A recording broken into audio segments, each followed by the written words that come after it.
ஆதி சதுர்வேதங்கள் ஓதும் பரஞ்சோதியே எங்கள் அச்சனார் கோவில் அரசே. நம்புவோர்க்கு உபகாரி என்பதில் இவரன்றியில் நாட்டில் ஓர் தெய்வம் யார்கான். ஆதி சதுர்வேதங்கள் ஓதும் பரஞ்சோதியே எங்கள் அச்சனார் கோவில் அரசே. சுவாமியே சரணமையப்பா. அச்சங்கோவில் அரசே சரணமையப்பா. பகவானுடைய 379வது நாமா திருப்பெயர் வதான்யகாய நமஹா. வள்ளலுக்கு நமஸ்காரம்.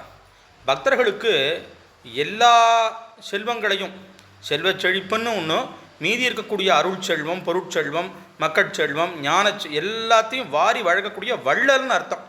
அதனால தான் மாயவன சுவாமிக்கு, மாயூரநாதருக்கு வள்ளல்னு பேர்.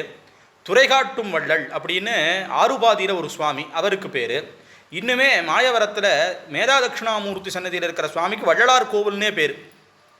அந்த சுவாமிக்கு இதே மாதிரி தான் அவரை பற்றி முத்துசுவாமி தீட்சிதரும் ஒரு கிருதி பண்ணியிருக்கார். அப்படி இருக்கிற காரணத்தினால் வதான்யேஸ்வரர் அப்படின்னு அந்த சுவாமிக்கே பேர். அப்படி இருக்கிறதுனால வள்ளல் அப்படின்னா தான் வச்சுக்காமல் அள்ளி அள்ளி அள்ளி கொடுக்கக்கூடியவன், கொஞ்சமெல்லாம் இல்லை, அள்ளி கொடுக்கக்கூடியவன். அதனால தான் அதனுடைய லட்சணமாக கையில் எப்பவும் சாஸ்தா விபூதி தட்டோடு இருக்கக்கூடியதாக தியானம் இருக்குது. இந்த விபூதிங்கிறது ஐஸ்வர்யங்கள் எல்லாத்துக்கும் ஒரு அடையாளம். விபூதியை வச்சு தான் மற்ற எல்லா செல்வமும். அதனால் அதை எப்பவும் கையில் வச்சுட்டு இருக்கக்கூடியதான ஒரு மூர்த்தியே இருப்பார்னு சொல்லி சொன்னால் அது சாஸ்திர மூர்த்தியில் இருக்கிற விசேஷம்தான். இப்போ மற்ற எல்லா மூர்த்தி சன்னதியிலும் விபூதி பிரசாதம் உண்டு.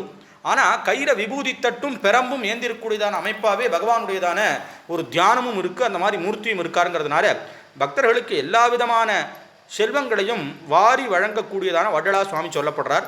அச்சங்கோவில் அரசே சரணமையப்பா. அச்சனார் கோவில் அரசே. சுவாமியே சரணமையப்பா.